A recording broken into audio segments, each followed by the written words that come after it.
Assalamualaikum, halo teman-teman. Saya Ananda Dara Octavia dari kelas 10 MIPA 6. Di video ini, saya akan menjelaskan materi tentang naratif teks. Naratif teks. Apa sih naratif teks itu?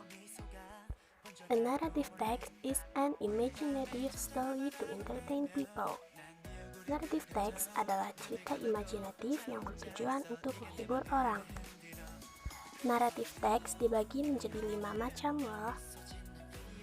Yang pertama, dongeng atau fairy tale, folklore, which is usually referred to as a fairy tale or children's story, contains many miracles in the story characters and often contains a moral message. Dongeng merupakan cerita anak-anak yang di dalamnya terdapat banyak keajaiban dan juga memiliki pesan moral.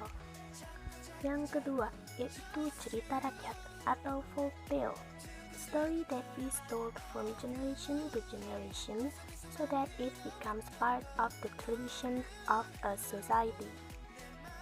Cerita rakyat merupakan cerita turun-temurun yang menjadi tradisi di masyarakat. Yang ketiga, mitos atau myth.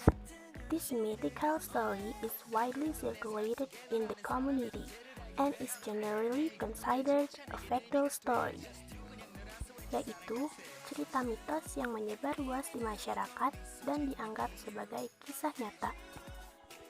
Yang keempat, fabel atau fable, stories that describe animals. Fabel merupakan cerita yang menceritakan tentang hewan yang berperilaku layaknya seperti manusia. Dan yang kelima yaitu legenda atau legend, folklore that describes how the origin of a place happened. Jadi, legenda itu berceritakan tentang awal mula atau proses terbentuknya suatu tempat. Naratif teks memiliki 4 struktur cerita.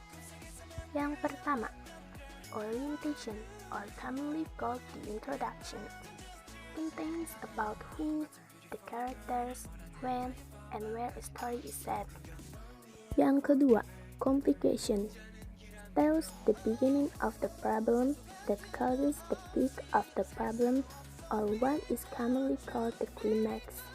This part usually involves the main characters of the story. Yang ketiga, resolution. This section is the end of the story or a solution to the problem that occurs. Problems can be solved for better or worse, which will make the story have a happy ending or vice versa. Dan yang keempat, reorientation. Section is the closing of the story that is optional. Jadi boleh ada atau boleh tidak ya.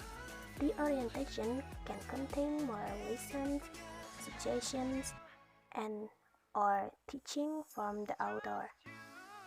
Narrative text memiliki ciri kebahasaan, yaitu using action verbs in the past tense. Contohnya, they lived in village. Lived merupakan verb 2 yang artinya merupakan kejadian yang sudah terjadi. Using certain nouns as personal pronouns, such as I, you, he, they, she, he, and it. Using adjectives that form noun past, such as beautiful, ugly, old, young. Use conjunctions to order events, such as then, soon, before, and after. Using direct speech atau kalimat langsung, seperti you should go now, said Laras. And using indirect speech too atau kalimat tidak langsung, seperti the old woman said she did not find the ring. Dan yang terakhir, use adverb such as happily and carefully. Nah, itu dia pembahasan tentang naratif teks. Mohon maaf ya apabila ada salah kata. Jangan lupa di like teman-teman. Dadah.